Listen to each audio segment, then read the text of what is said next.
Sherlock Holmes, the BBC version was, yeah, because it's outstanding, you know. Not only because it's an outstanding adaptation, it's great editing-wise and sound-wise, and it's amazing.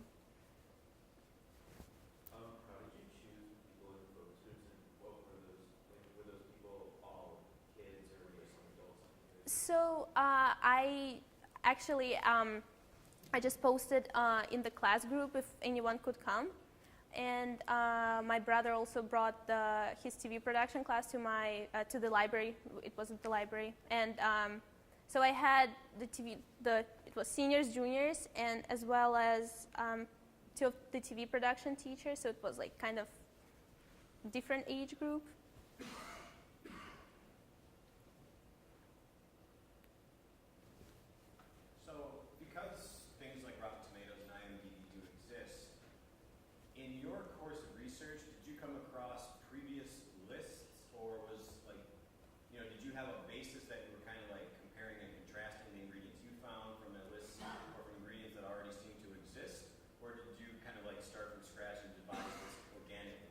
So I was actually pretty shocked with the fact that there are not that much research done on the ingredients of a successful adaptation, especially when it comes to movies from different countries, because no one ever actually compared them for some reason. And I found a few books that were talking about what makes a successful adaptation, but it's not entirely the ingredients of successful adaptation. I read a few articles about how it's important to make changes to the original book, which it wasn't my hypothesis because I knew it from the beginning. But there was no actual research done on any of what I have been researching, and it's actually pretty sad because I think it's such a great topic to discuss, and it kind of worries everyone so much because everyone wants to see a good movie, a good representation of the book they like, but no one actually really, yeah, I had the books, like they were talking about different adaptations, but that's it.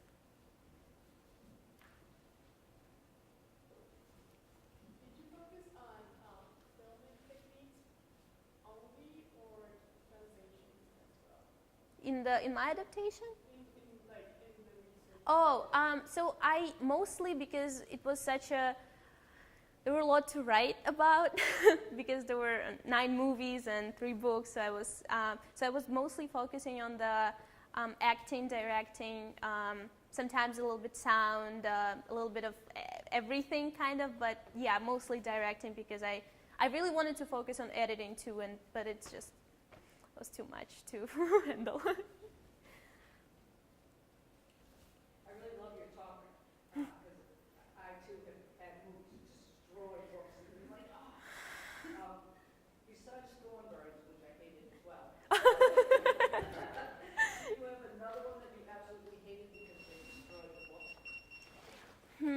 Let me think. Well, the Scarlet Letter was pretty bad, even though I don't like the Scarlet Letter, but I didn't like the adaptation either. What else? No, let me think. Yeah, no, it's fine. Third Birds was just the most extreme experience, I would say, yeah. But there is I don't think Destroyed. There were some, obviously, that I wasn't really happy with, but yeah. I'll think about it, though, because it's a good question. Have you seen any or several of the adaptations of War and Peace? I actually haven't, but it's my plan, because there's the new one that I really want to watch that. So I have a question just about, and it might not be something that you noticed in the 9 adaptations you looked at, but you talked about having a strong or an outstanding kind of performer in the kind of key role as one of these ingredients of a successful adaptation. Can that work against an adaptation where maybe I can think of like a dozen films where you cast Al Pacino in the role just because he's Al Pacino, not because maybe he's true to the role, but because he's the star and he's so big, or a character is so big that it actually ends up, it's just more of like an homage to the greatness of an actor as opposed to an actual adaptation of the story. Do you feel that was true of any of your adaptations?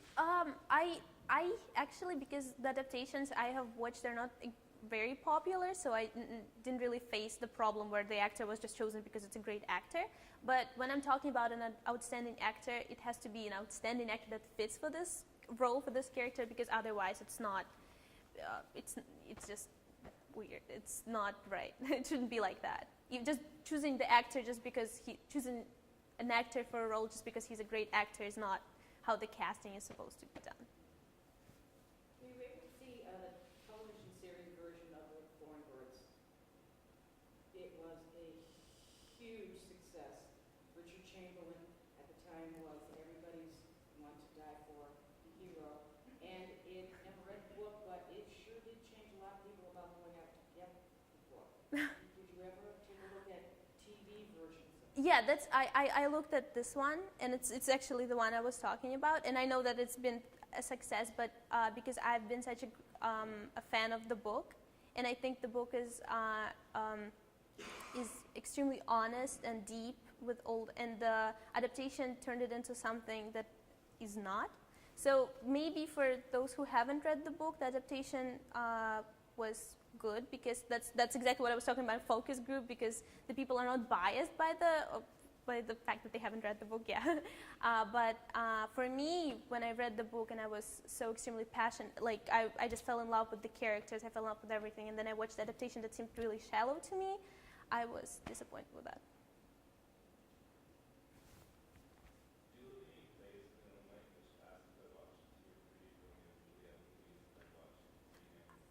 I actually, one of the reasons why I started this research also is because I was taking the art and techniques of film in the beginning of this year, and we were doing Hamlet, and we were comparing and contrasting different adaptations, and it was one of the things that inspired me to do that, except for the fact that I hated the Thornbirds. But yeah, but I mean, I personally, yes, I watched a lot of Hamlet and the Romeo and Juliet and all different ones. I just didn't use them in here because they're such, I would say, they're really, a lot of people actually talk about Romeo and Juliet and Hamlet adaptation because there's so many and it's such a popular thing. So I wanted to focus more on something that is not as popular and hasn't been as, I would say, discussed much yet. Do you think the film directors should be free to make some changes in the plot details, or there's like a moral limit? So I think that directors obviously should be careful, but I think they have to make changes, and they have to take risks, because otherwise they're not doing much work when it comes to, because I would say, well, first of all, writing an adapted screenplay is a harder thing because you understand that people may have read the book and they will be more judgmental, you will be under more pressure. But when you take this risk, you have to be able to take other risks and do changes and think about what the general public will enjoy, what the general public will feel as satisfying or not satisfying, what can you change, what can't you change. So it's a lot of work, and it's really hard. I'm not saying it's easy at all. It's harder than to write an original screenplay when you just start from nothing and just go somewhere. But yeah, but changes definitely have to be there. Do you think there are some books that just cannot be interpreted in film, or? Everything probably can be interpreted. I don't know if when it comes to, there's some kind of books that are really long, but there's only descriptions. So like and people like it for that. But when you want to make an adaptation of it, you probably will have to add so much more, tension and stuff like that. Yeah, so it will actually be a little bit different. So it won't exactly be an adaptation, even though it will be an adaptation, but not exactly. So yeah, so I think probably some books just shouldn't be adapted. They can be adapted, but they probably shouldn't be. But yeah.